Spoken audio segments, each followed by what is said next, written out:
নমস্কার বন্ধুরা, আরো একটি নতুন ভিডিওতে আপনাদের সবাইকে স্বাগত।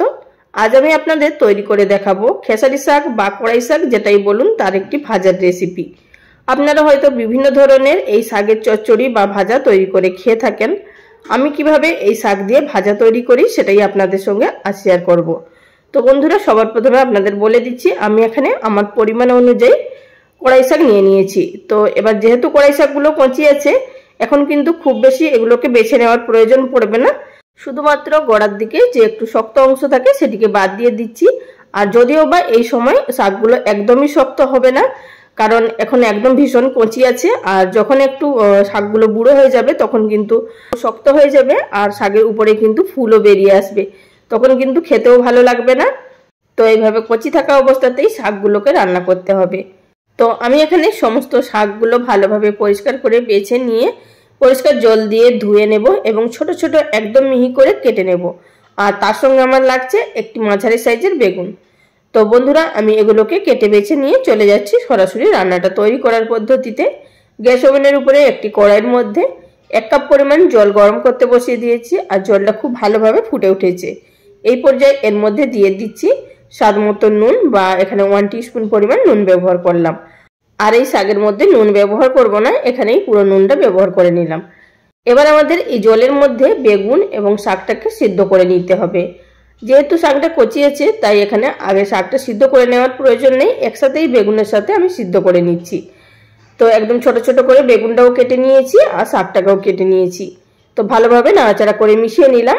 আর এইভাবে সিদ্ধ করে রান্নাটা করে দেখবেন, খেতে খুব ভালো লাগবে।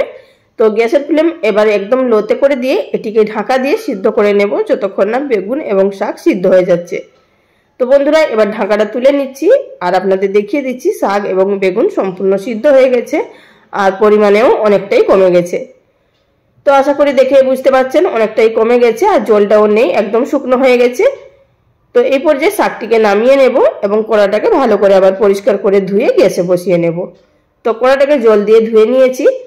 এবার কড়াটা গরম হয়ে যাওয়ার পর তার মধ্যে দিয়ে দিলাম 1 থেকে 1.5 টেবিল চামচ পরিমাণ সরষের তেল। আর ফোড়নে আমি এখানে দিচ্ছি 8 থেকে 10 কোয়া রসুন আর 2টি শুকনো লঙ্কা একসাথে থেতো করে নিয়েছি।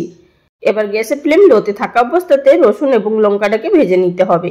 তবে কিন্তু খুব বেশি কড়া করে ভাজা যাবে না, একদম পুড়িয়ে ফেলা যাবে না, তাহলে কিন্তু রসুন এবং লঙ্কার টেস্টটা নষ্ট হয়ে যাবে। আর আপনারা চাইলে এই ফোড়নের সাথে সামান্য পরিমাণ বড়ি ভেঙেও দিতে পারেন, মানে গুঁড়ো করে, তাতেও কিন্তু খেতে শাকটা খুব ভালো লাগে।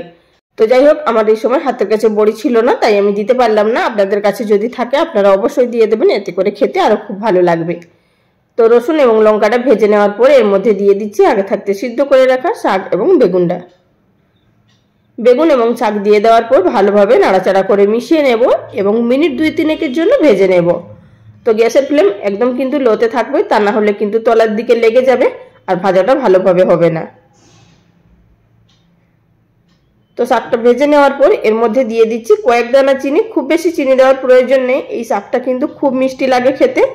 চিনিটা দিয়ে দেওয়ার পর নাড়াচাড়া করে মিশিয়ে নেব। আর আপনারা যদি না চান চিনিটা নাও দিতে পারেন। তো নাড়াচাড়া করে মিশিয়ে নেওয়ার পর এবার গ্যাসের ফ্লেমটা বন্ধ করে দেব এবং এটিকে সার্ভ করে নেব। আর বন্ধুরা, বিশ্বাস করুন, এটি গরম ভাত দিয়ে খেতে অপূর্ব লাগে। যারা কড়াই শাক খাননি তারা অবশ্যই কিন্তু একবার বানিয়ে খেয়ে দেখুন, খেতে খুব ভালো লাগবে। আর যারা খেয়েছেন তারা তো জানেন এর টেস্ট কতটা দুর্দান্ত হয়। তাহলে বন্ধুরা, আজকের ভিডিও কেমন লাগলো অবশ্যই লাইক কমেন্ট করে জানাবেন।